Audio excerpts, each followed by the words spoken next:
یک کوبی خوانینگی بزنیم و خاطر چمان گلبانو بانوی خوش صدا در خدمت شما.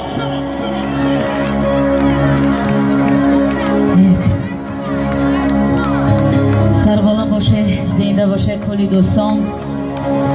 سلام عرض میکنم از نام خودم، از نام اهل صنعتکارای در اینجا حضور داشته و اهل خاندان و کلی دوستانی که در اینجا حضور دارند. یکایک شما را خدمات ها نیک باشه، بگذار در این خاندان همیشه توی باشه. جمعی هنرمندا ایامی روی دراز تای کنن به خاندان شما بیاین. داماد در روز خوشبخت باشن، بهترین روز شانمی روز باشه، بهترینا باز ای پیش.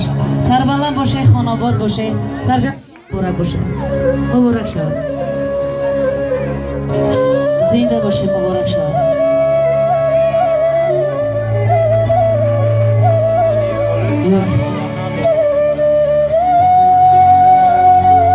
توی داری خانه مبارک شود، دادری جان شادی فرزندان مبارک شود.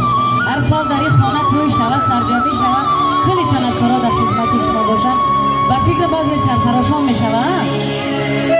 آغاز بکنم بله بزم سرتراشان بری دوستا و بعدم باز با طرف بازم بری دوستا. زیده باشه. مادر به هوس که بچم توی کنم،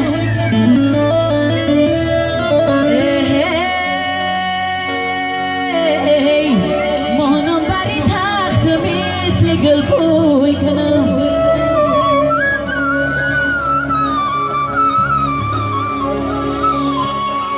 چادر بزنم و گل کاری کنم. بایدان جامعه شهی پشانم خوشوی کنم.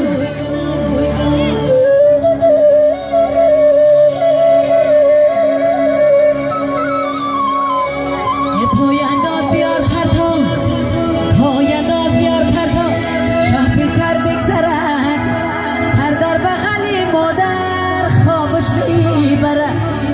هی توی مبارک دادر جانه.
باشه، زنده باشه. ارزنده این بزم طرب امروزه شاپیسر نازنین. سربلند باش، موفق باش، خوشبخت باشه، زنده باشه.